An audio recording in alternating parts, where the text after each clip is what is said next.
channel. Please subscribe my channel. ಎಲ್ಲರಿಗೂ ನಮಸ್ಕಾರಗಳು ಮಕ್ಕಳೇ.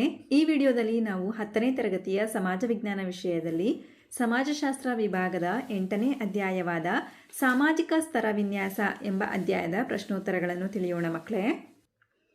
ಅಭ್ಯಾಸಗಳು. ಮುಖ್ಯ ಪ್ರಶ್ನೆ 1. ಈ ಕೆಳಗಿನ ವಾಕ್ಯಗಳಲ್ಲಿ ಖಾಲಿ ಬಿಟ್ಟಿರುವ ಜಾಗಗಳನ್ನು ಭರ್ತಿ ಮಾಡಿರಿ. ಮೊದಲ ಬಿಟ್ಟ ಸ್ಥಳ, ಮಾನವ ಕುಲ ತಾನೊಂದೇ ವಲಂ ಎಂದು ಹೇಳಿದವರು ಡ್ಯಾಶ್. ಇದಕ್ಕೆ ಉತ್ತರ ಪಂಪ. ಮಾನವ ಕುಲ ತಾನೊಂದೇ ವಲಂ ಎಂದು ಹೇಳಿದವರು ಪಂಪ. ಅಸ್ಪೃಶ್ಯತೆ ಹಿಂದೂ ಸಮಾಜಕ್ಕೆ ಹತ್ತಿದ ಕಳಂಕ ಎಂದವರು ಡ್ಯಾಶ್. ಇದಕ್ಕೆ ಉತ್ತರ ಮಹಾತ್ಮ ಗಾಂಧೀಜಿ.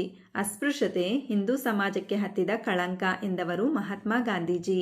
ಮೂರನೆಯ ಬಿಟ್ಟ ಸ್ಥಳ, ಅಸ್ಪೃಶ್ಯತಾ ಆಚರಣೆ ಶಿಕ್ಷಾರ್ಹ ಅಪರಾಧ ಎಂದು ಸಂವಿಧಾನದ ಡ್ಯಾಶ್ ವಿಧಿಯು ಘೋಷಿಸಿದೆ.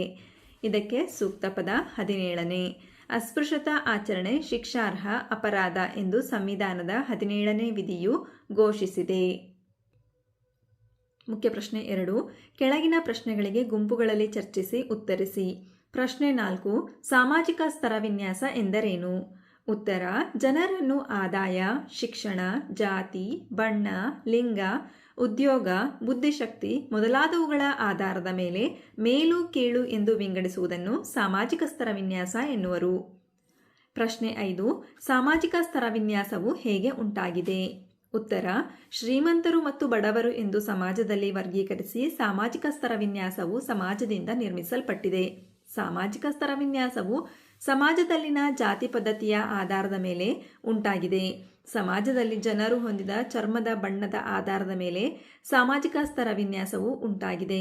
ಸಾಮಾಜಿಕ ಸ್ತರ ವಿನ್ಯಾಸವು ಜನರ ಆದಾಯ, ಅವರು ಹೊಂದಿದ ಬುದ್ಧಿಶಕ್ತಿ ಹಾಗೂ ಉದ್ಯೋಗದ ಆಧಾರದ ಮೇಲೆ ಸಾಮಾಜಿಕ ಸ್ತರ ವಿನ್ಯಾಸವು ಉಂಟಾಗಿದೆ. ಪ್ರಶ್ನೆ 6. ಪೂರ್ವಾಗ್ರಹ ಎಂದರೇನು?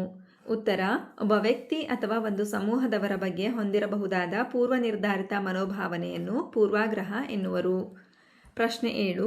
ಅಸ್ಪೃಶ್ಯತಾ ನಿವಾರಣೆಯ ಸಂವಿಧಾನಾತ್ಮಕ ಮತ್ತು ಶಾಸನಾತ್ಮಕ ಕ್ರಮಗಳಾವುವು? ವಿವರಿಸಿ.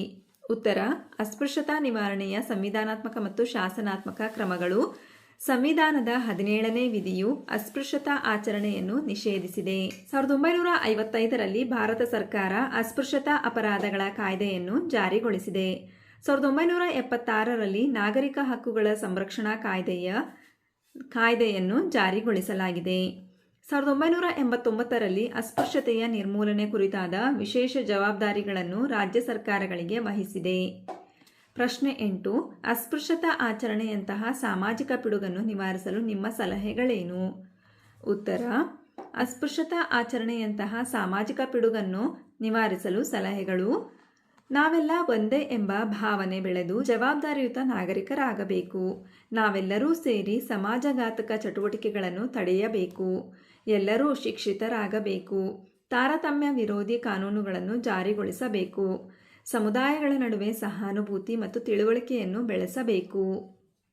ಹಾಗಾದರೆ ಮಕ್ಕಳೇ, ಈ ಅಧ್ಯಾಯದಲ್ಲಿ ಬರ್ತಕ್ಕಂತಹ ಎಲ್ಲ ಪ್ರಶ್ನೆಗಳಿಗೆ ನಿಮಗೆ ಉತ್ತರ ಲಭಿಸಿದೆ ಅಂತ ನಾನು ಭಾವಿಸ್ತಾ ಇದ್ದೀನಿ. ಧನ್ಯವಾದಗಳು. ನಮ್ಮ ವಿಡಿಯೋ ಇಷ್ಟವಾದಲ್ಲಿ ಪ್ಲೀಸ್ ಸಬ್ಸ್ಕ್ರೈಬ್ ಮಾಡಿ, ಲೈಕ್ ಮಾಡಿ, ಶೇರ್ ಮಾಡಿ, ಪ್ರೋತ್ಸಾಹಿಸಿ.